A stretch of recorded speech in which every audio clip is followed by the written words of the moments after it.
Hi, everybody. Welcome back. Okay, this time we're going to go into my favorite part of this presentation. Um, let's get to it. And I need to move myself out of the way. You know what? I'll just keep myself there and I can move myself when I need to. There are 4 people you do not want to be during your presentation. I've given them fun names. And they are the grandma, the caveman, the general, and Mr. Rogers. Mr. Rogers was amazing, but not when you're giving an engineering presentation. Okay, so the first thing is, in a presentation, you should keep your points short, but you don't want to go too far. You don't want to be a caveman. Fire, burn is not really a good way to talk about the recent launch with SpaceX. I mean, yes, there was fire, it burned, but maybe give some more details.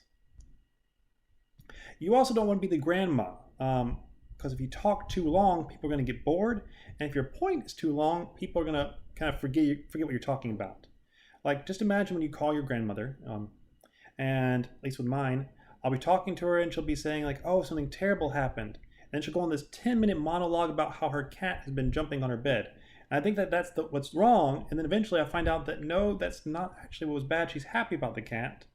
And then she starts talking about something she ate. And eventually she tells me that, her cat knocked over a flower pot. Like, oh, okay, so that was the thing that was wrong. What was the other 10 minutes about? I know I'm happy to listen to you. I love you, but I was waiting for the issue. I was waiting for the point. So don't talk too long. And make sure you break it up so people have a little breather. Okay, I'm moving myself over. Woo! Okay. Don't be a general unless you're in the army, and then I guess be a general. Try to get there. You need to use your active voice to a point. But active voice is not, we will fight, we will win, we will beat them in the trenches. That's probably too energetic for most people at a laser diagnostics conference. It's more just sound interesting. Sound interested in what you're doing. Like, for example, I could read this right now. It's hard for me to do, but okay, I'm going to try. I'm going to read this line instead of using active voice. I'm just going to read it. Use your active voice to a point. We will fight. We will win. It's possibly too energetic for a talk on laser diagnostics. General. Okay, that's boring. You can do that. If you're really super nervous, some people do that. I have seen presentations where people were riveted. Like literally, they came in there, they sat down on the edge of their seat, and all the man did was read from his notes. He read like 3 pages of text, and people were just like, their minds were blown. They were not blown because of his presentation skills. They were blown because he was an absolutely amazing researcher and he had done some incredible research. And so they wanted to hear about it even if he was terrible at giving it. And to his credit, I think he only spoke German, and so he was reading an English translation of his notes just because he couldn't learn English in that time. So props to him. For you, though, until you become an amazing researcher, you can't get away with that. You actually have to work hard and make your talks as interesting as possible. Okay. Another one you don't want to be is Mr. Rogers. You need to convey empathy and understanding, but they're not asking you to sit down and be like, do you want to talk about your feelings? How are you doing today? Would you be my neighbor? You've gone too far at that point, okay?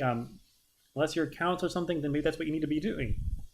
But for an engineer, it's more that you just need to be using the right tone of voice depending on what you're talking about. If you're talking about the death toll of COVID-19, you don't laugh as you're doing it. As you can see, 150,000 people have died today.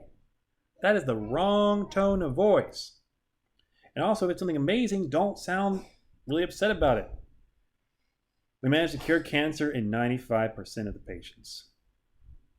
Okay, that doesn't make any sense. Make sure that your tone of voice matches what you're talking about. If you do that, people are going to be happy about it. Okay, let's keep on going. So, the last thing I want to talk about is that the first 30 seconds is the most important of your presentation, okay? It's true. The introduction of your presentation is more important than any other part, because more people will walk out of a conference presentation or a meeting in that time period than anywhere else. I've seen entire presentation rooms empty out till there's like 3 or 4 people left in the first 30 seconds because they didn't catch the people's attention. If you can't catch your audience's attention, they're probably going to leave. Okay? So you gotta make sure that in those 30 seconds, you get their attention and make sure that they are riveted so they'll stay the entire time.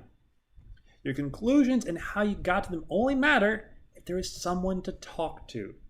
So don't forget about that. Okay, so 30 seconds, very beginning, make it count. Okay, with that, I hope this helps you learn a little bit about giving presentations. I know it's lightning fast, but then again, you don't have to give many presentations in this class. Do your best, practice hard, and I know you'll do well. Bye-bye.